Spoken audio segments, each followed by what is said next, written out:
Hi, my name is Joe Jackson. I'm an interviewer, journalist, and broadcaster. And for the first decade of this century, I did for the Irish radio station RTE Radio 1 a music series titled Under the Influence. Sadly, that title was subsequently used, be it stolen consciously or otherwise, for a similar MTV show. So now, after revisiting the master tapes of those old interviews, I've decided to turn the best into a podcast series called The Music That Made Me. I may even add the subtitle, Made Me Want to Make Music. Either way, what follows is one of those shows, minus music, which for copyright reasons I can't include. Some of the full shows and many of my other radio programs are available on mixcloud.com. And if you want to read any articles that arose out of these interviews, you can check out joejacksoninterviewer.com. Enjoy the show. Okay, Mark Knopfler. The press release for Sailing to Philadelphia says it's the work of an artist absorbing the influences of 200 years of musical heritage from both sides of the Atlantic. Is that true? Well, I don't write that stuff. I know. And I haven't read it, but, it's certainly... well, it's about right, actually, I suppose. I mean, in a way, I suppose it is. I mean, I ended up in a lot of folk joints when I was a kid because I didn't have an amplifier, basically. I couldn't afford one. All right. I didn't have the heart to ask my dad for one because he'd shelled out for an electric guitar, and I didn't have the heart to ask him for an amplifier, so I blew up the radio. And playing the guitar through the amp in the radio. Yeah, I adjusted the jacket. I got it altered at the little electric shop. Right. I got a little red jack and a little black jack at the end of it, and plugged it into the back of the Where radio. your pickup record player should have gone. And and I got 1.5 watts of seething, pulsating power. But I used to borrow friends' acoustic guitars, and that got me into folk places, and I learned a lot about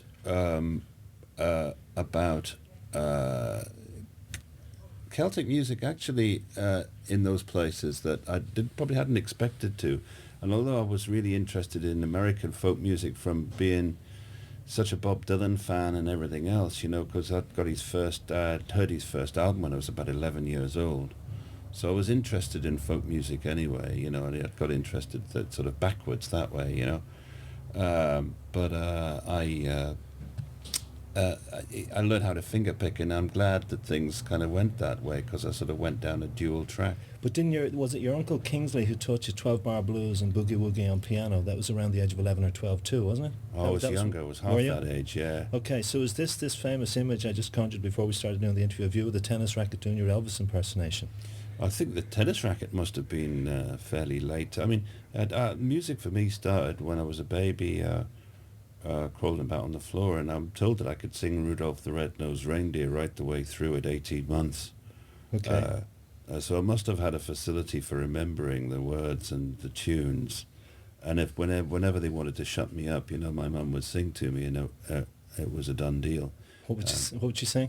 I don't know. She would probably sing things from the radio that were going on at the time. And I remember, songs from South Pacific and things like the Some Enchanted Evening and things like that when I was crawling about on the floor. I used to listen with Mother a lot when I was a kid, and you can still get those things on CD now, apparently. These collections are... Housewives' Choice and all that work music while you work the BBC while programs. You work and all of that, BBC programs. So if we were to kick off with a song that would remind you of those days, would it be an early rock and roll, boogie woogie, or what would it be? Or do you want to hear one of those BBC songs? One of the earliest ones would have been The Big Rock Candy Mountain, which was Burl Ives.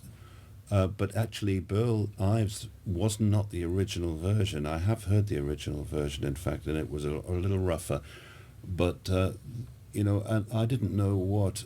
I mean, when we were listening to those songs as little kids, we didn't know what a hobo was. Didn't know it was a hobo song. Didn't even know what a hobo was. Right. But we just liked it. Okay. And we didn't know the term country and western, right, or any of that. I mean, that was one of the wonderful things about Innocence as pre-skiffle, and even the innocence of skiffle, which we'll come to. There was this lovely innocence around at the time that we didn't care if music was black or white or happy or sad. We just liked it. So do you want to hear Burl Ives, or is there another one? Burl Ives? Oh yeah, no, I mean I'd love to hear that just because I mean I'm sure I still know all the words to it. Okay. Okay. So Mark Knopfler, we got a surprise for you there. That was the original of That not indeed the was Big Rock yes, that Candy indeed Mountain. was the original, which is actually on the soundtrack, which has just come out to the George Clooney thing. Oh brother, where art thou? And that's a wonderful collection of music that's on there. There's some tremendous stuff on there from my friend Gillian Welsh, and All right.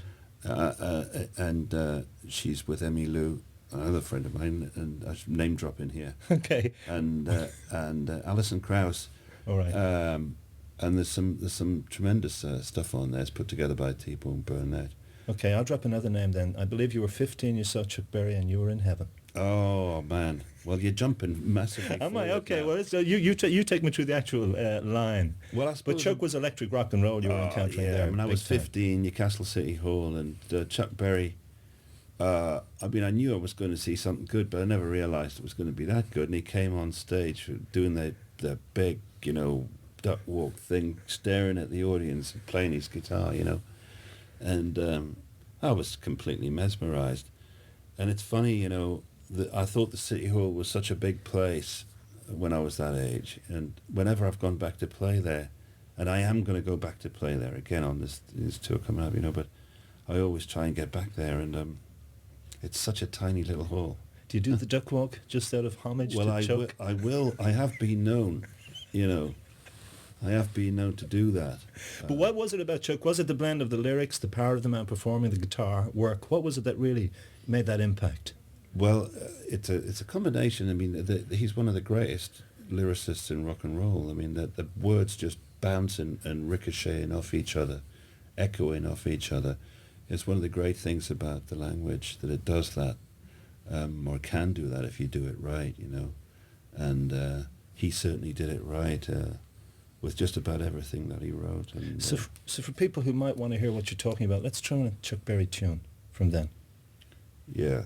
You want to pick one? Oh God, I could pick. I mean, there's so many, aren't there? Promised Land. Promised Land is not that often played. Will we try it? Sure.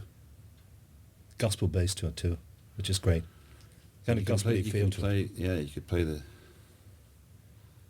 Yeah. You could play Chuck's original version, not Presley and James Burton's thing from the 70s. But that was good. The Johnny Horton one. Johnny Horton, yeah. Okay.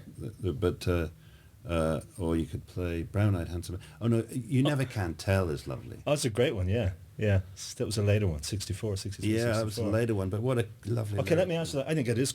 I'll give that question to you again, because it's the kids growing up on all the 45s, all rock, rhythm and jazz, their little collection of records. Yeah, that's right. Great images. Okay, Mark, if I was to play a Chuck Berry song, would you pick one for us? Well, it would be too obvious to play Roll Over Beethoven and all that, and Sweet Little 16, which is a killer. Yeah. We'll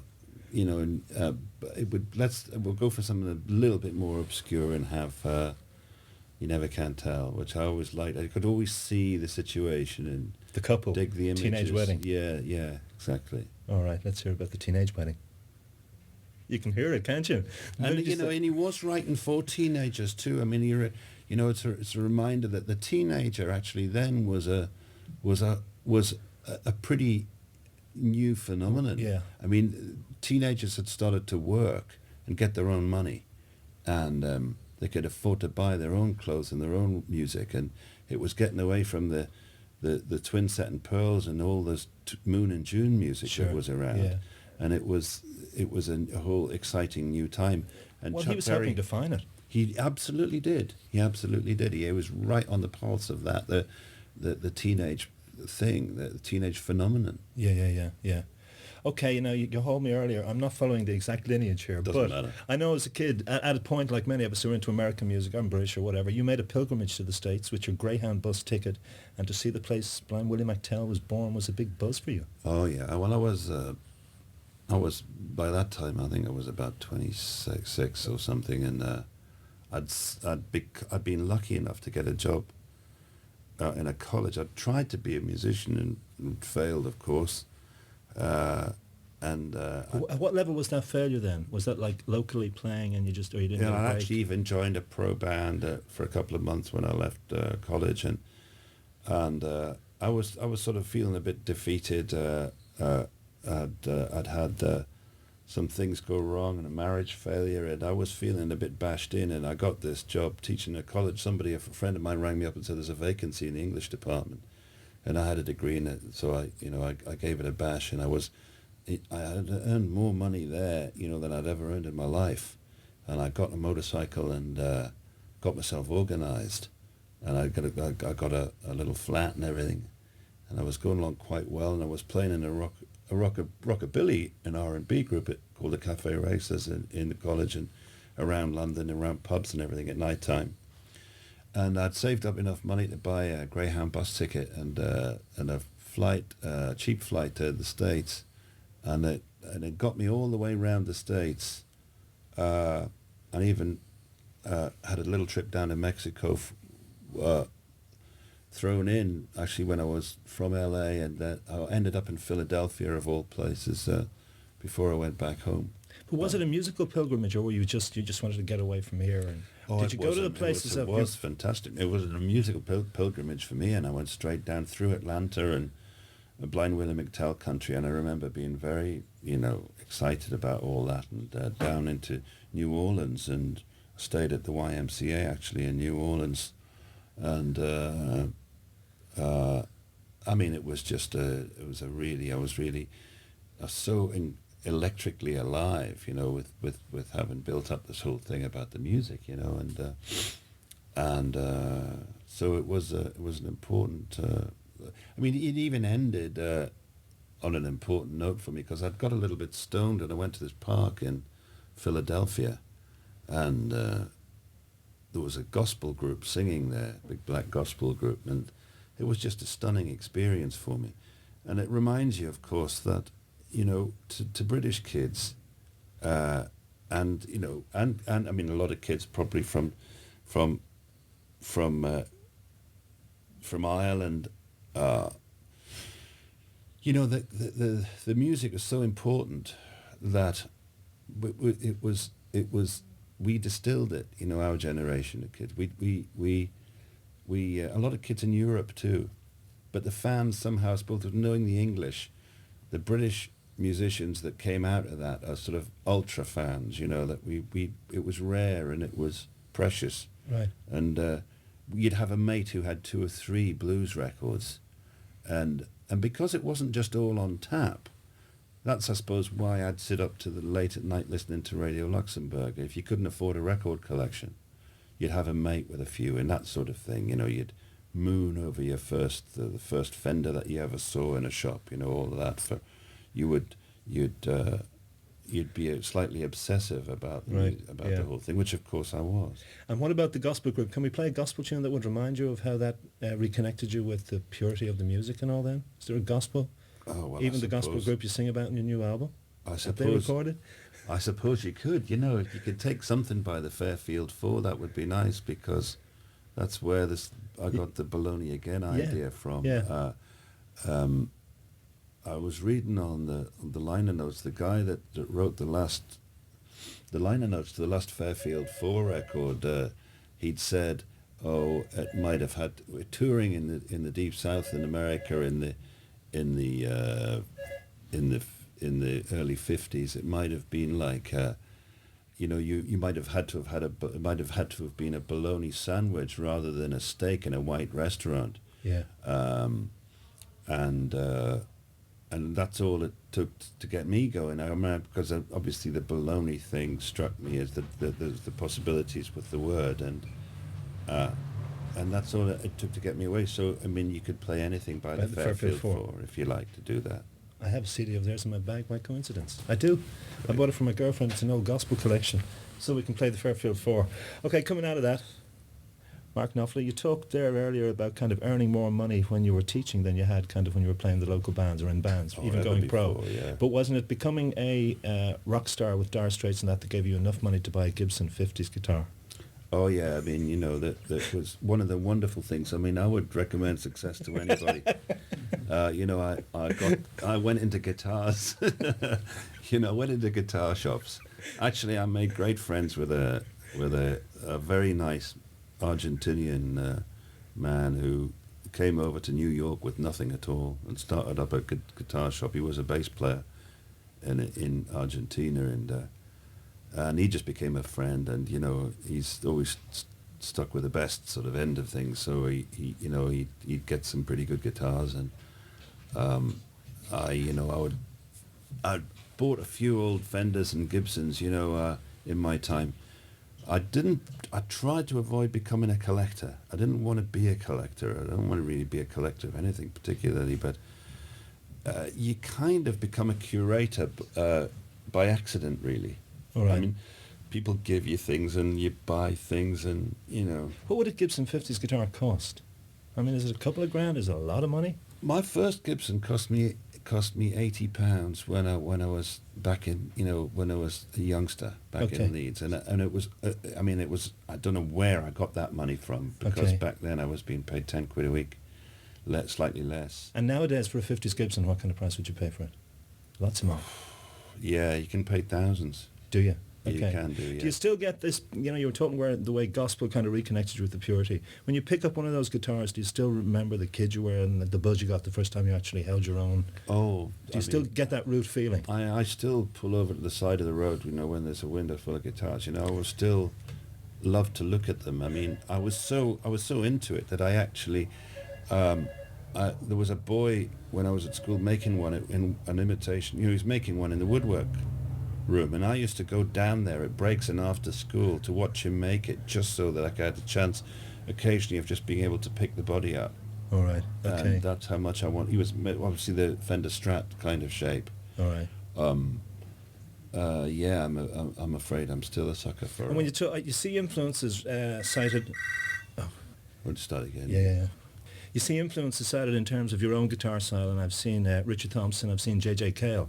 But the earlier guys, and you played with Chet Atkins, what about the early icons in, we'd say, like Hank and the Shadows or Dwayne Eddy or any of that stuff? Would you have hooked into any of that, or would it have been the guys playing like Scotty Moore on the rock records and Chuck? Well, it started with the Shadows. I had an EP. It was one of the first records I ever bought when I was about 7 years old, and it had Wonderful Land on it and stuff like that. I mean, I was so into all that, and the sound. Of Hank's sound. Yeah, just the sound of that Strat, I was so into the whole thing. And was it really good actually to be able to, because I actually got the chance to try to recreate that, and there was a sort of a little tribute thing that was done a while back, and also got the chance to do Wonderful Lad with Hank as well, which was great.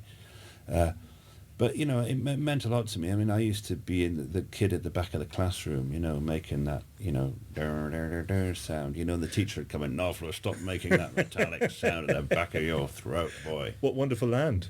Yeah, I'd be singing all that and hammering on the desk and doing all the drums on the Wipeout on the desk and all that. Wipeout. We all were thrown out of the classroom for that. Yeah.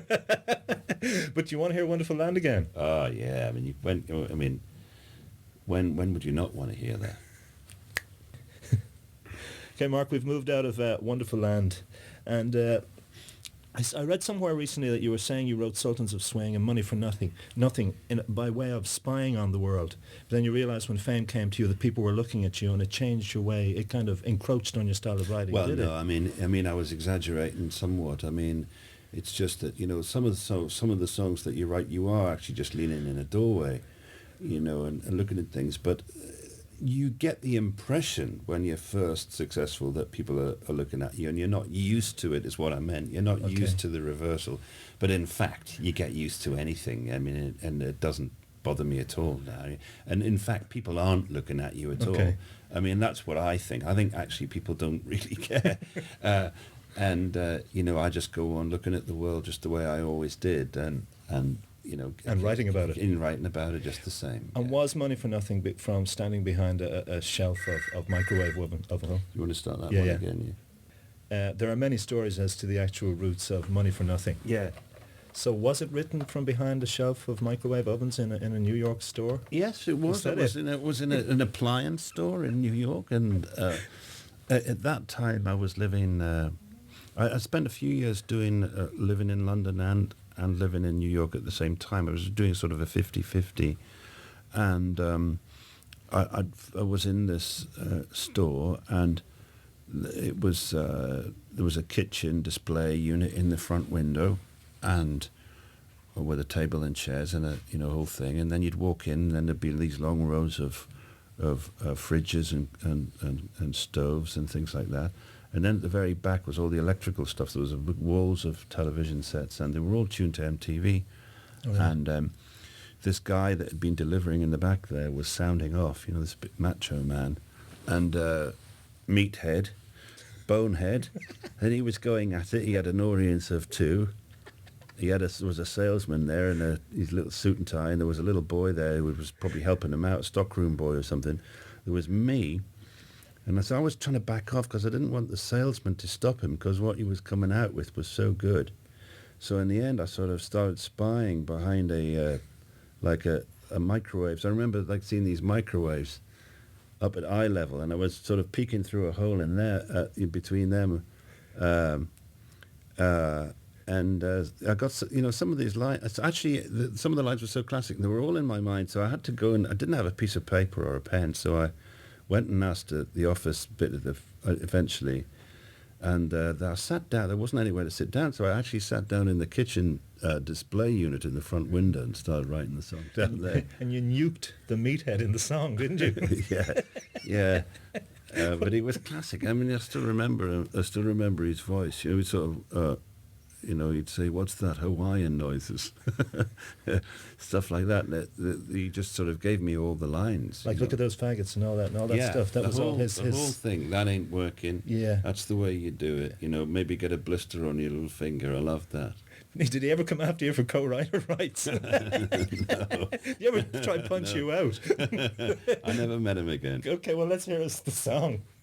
Mark, you were talking earlier about the kind of the Celtic, where you discovered the kind of Celtic influence, and you tapped into that by using people like Paul Brady and Liam O'Flynn on the Cal soundtrack, and that seemed to be another part of a musical language, like writing that stuff. And I mean, since I was little, because I was born in Scotland, and we moved to Newcastle when I was 8. But the earliest music I'll remember, some of the earliest music is Scottish country dance music, Jimmy Shand.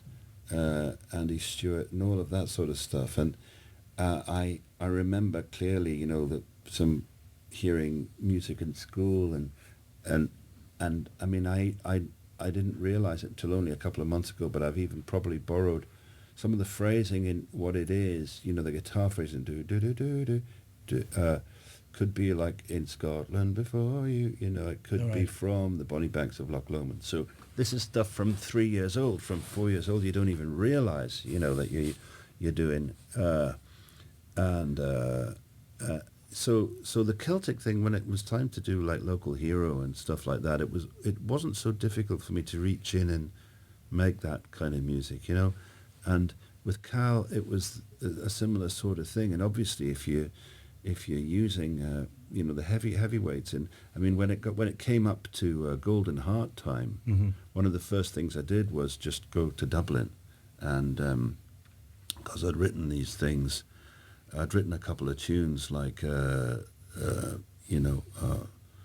Night in Summer Long Ago and Done with Bonaparte and Darling Pretty and things, and I wanted to work with these players, and Paul Brady, who was an old friend of mine from a long time back, put together the group of heavyweights that actually I ended up getting involved with, which was Liam O'Flynn, Donal Lunny, Marcin O'Connor, and and so on and so on. So it was great, Sean Keane from the Chieftains, of course. Yeah. And so we just had a lovely time, and I've been able to come back and do things with Donal. Occasionally, I've done a couple of times, and and with Liam for their recordings, and it was lovely being able to take those guys and bring them out on the road a couple of times in '96. Right. Okay. As well. So I've always had a, I suppose, but I actually had a thing about the Celtic thing, but I suppose as well, that it's Scottish. I actually asked the Irish guys. It was Derek Bell was there as well. He was working with us as well, and I actually asked them. I said, "Is my Celtic? Is it Irish to you or Scottish?" He said, "Oh, it's Scottish. Scottish." Derek. And Martin, everybody said, everybody. I think it was. I think it might have been. I said, what? How? You can tell by the intervals. See, Derek would know, wouldn't he? What's an interval? Time to take a break for tea. Time for an interval. Yeah. But I know you have said that you mentioned earlier about kind of when you went to America that you'd come out of like a marriage breakup and you were feeling a little bit battered, right? And I know you say you don't write directly about those subjects. You're more a narrative writer. But when you write some of your dark, moody music for movies or that, now I know you have a narrative, it's dictating. But do you ever feel you're expressing yourself at that level without having to put words to it? I think so. You are doing, to a certain extent. Actually, the trip to America was very important because I was really determined when I got back to get the songs going once and for all.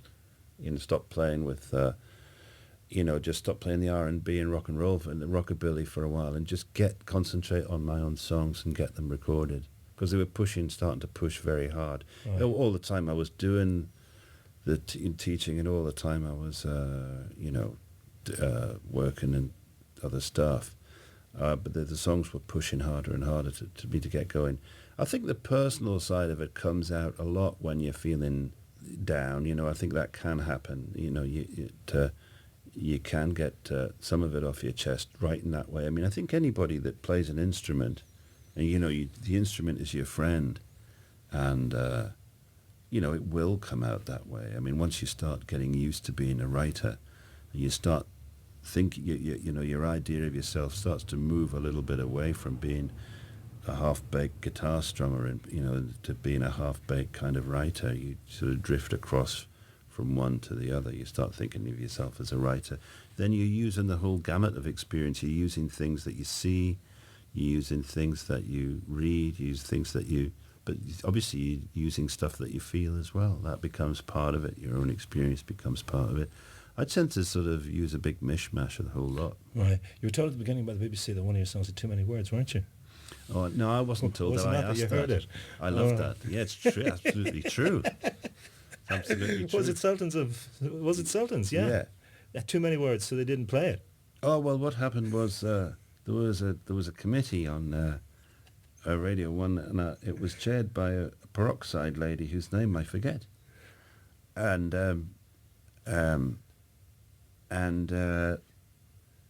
the record was a big success all over the world, and except in the UK, where this committee had decided that it wasn't going to get played because it had too many words.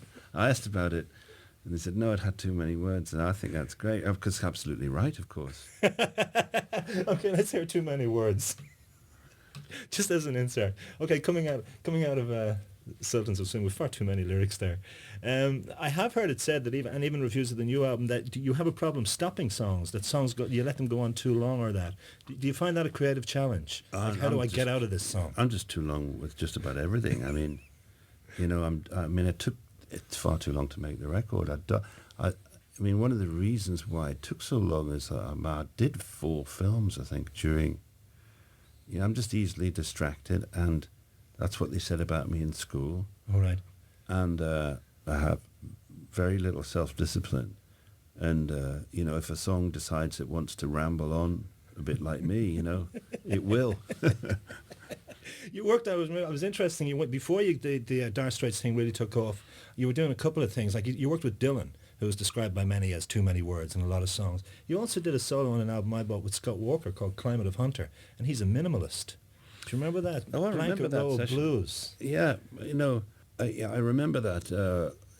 It was just one track on the album, yeah. Yeah, it was so out there that I decided that it might be a good idea to instead of recording it in the studio, we could just record it in the control room. So Scott got he thought that was a good idea too. Which, of course, thinking about it, it was probably a completely daft idea. Still sounds good. It's a good acoustic line to his voice. And most of the song is you playing. He doesn't come in for about 1 minute and 3/4. I played 2 guitars on it. Right. Yeah, I think that's all it was, just those 2 guitars, isn't it? It's a nylon strung and the National. Yeah, and his voice. Yeah, and he's just got a handheld mic, like a 58 or something in the control room, and which makes it sound more like a home recording, and that's the way I suppose that's why I suggested it, so that it would sound more as though we'd just, got in front of a tape recorder and done it, which is basically what happened. So I'm coming back to another of your heroes. You have him on the new album, Van. I mean, you also worked with him in the 80s on Beautiful Vision. Was he? I know he's one of your heroes, but would he have influenced your style of writing, your style of playing, singing? I mean, is he that kind of influential? Well, I don't know. I think Van certainly. Van was part of the furniture of my life. I mean, I played in every kitchen I've ever lived in. He's played in every room I've ever rented. Not live, I presume.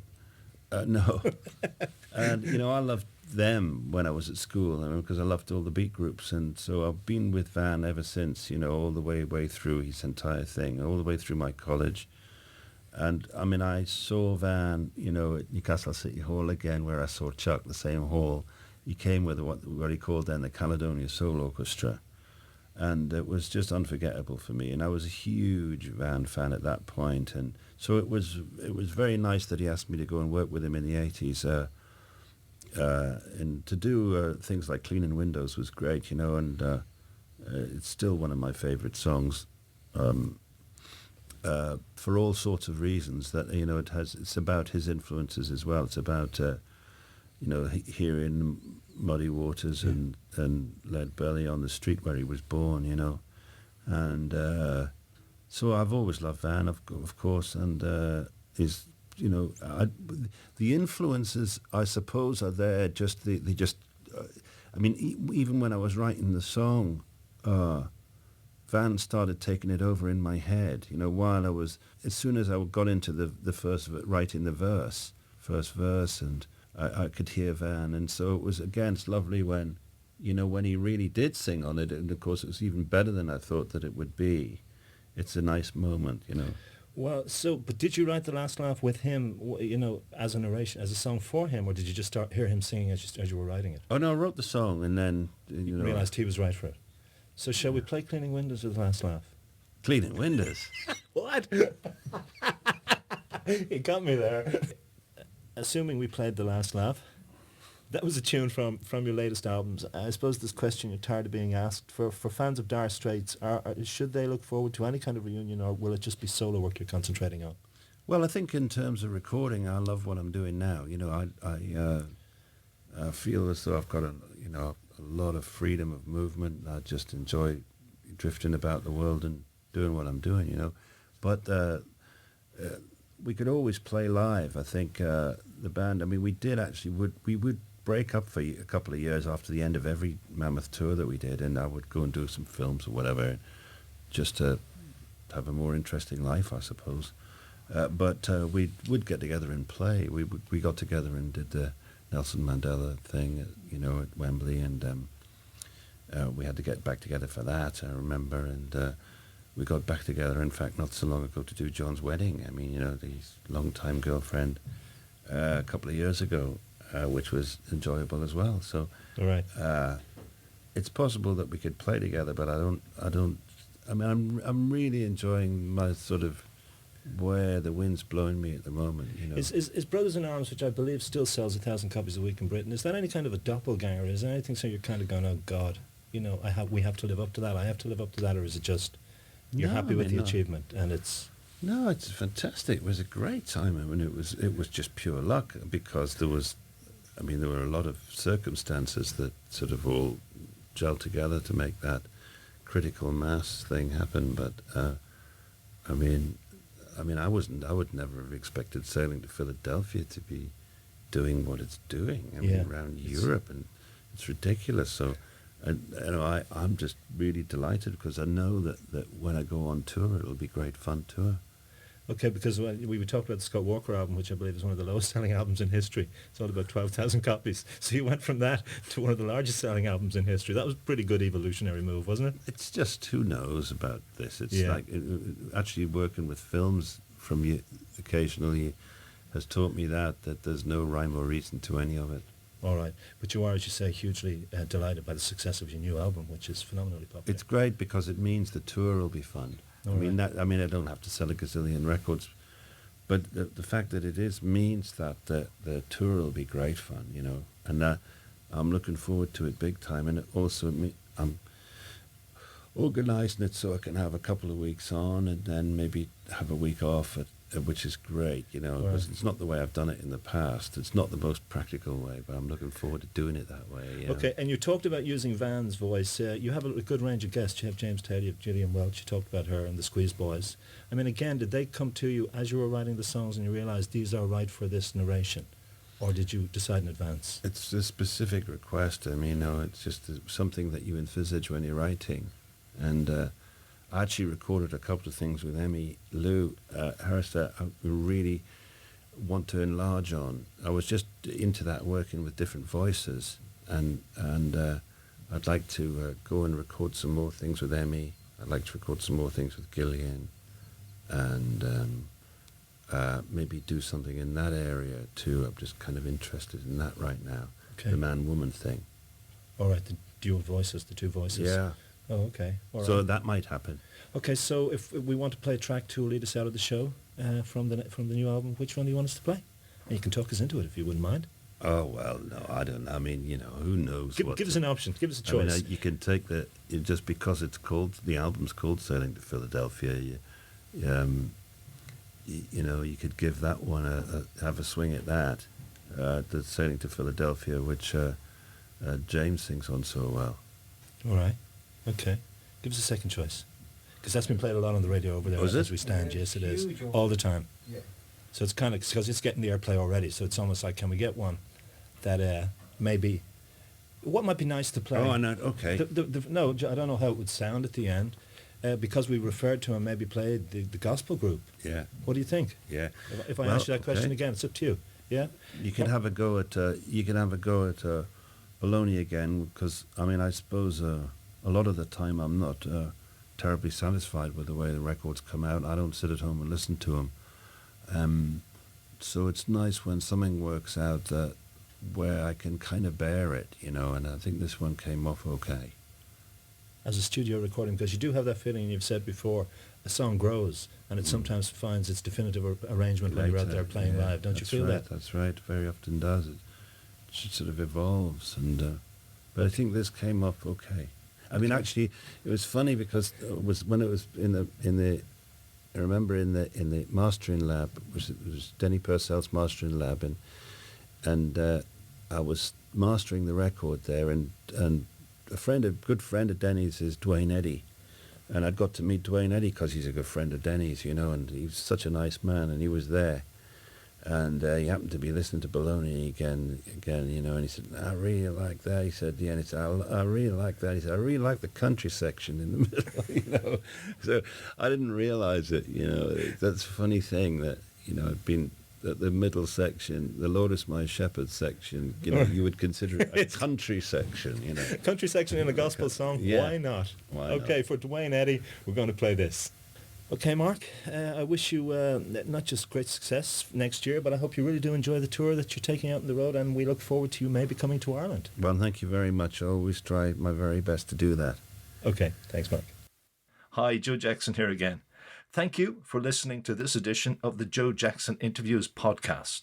More can be heard, as I said, at joejacksoninterviewer.com.